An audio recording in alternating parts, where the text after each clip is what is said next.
113年地价税已经开征，每年缴纳的期限是对11月1号到30，但今年11月30因为拄好当着假日，因此顺延到12月2号。113年的地价税在11月1号已经开始开征了，它的缴纳期间到10月30啊，因为今年的10月30应该要遇到假日，所以顺延到12月2号。哈，提醒民众的话。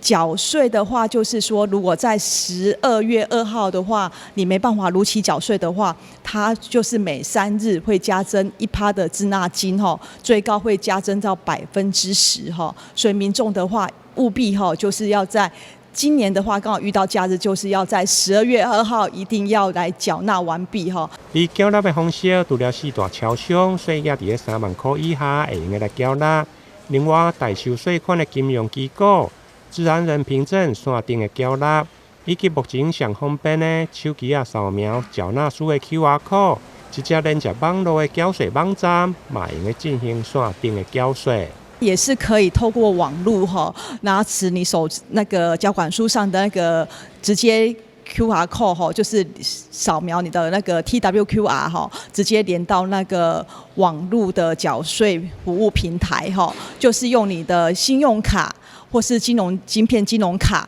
或是活期储蓄账号来做一个缴纳都非常的方便那当然你也可以是到地方税的网络申报的作业网站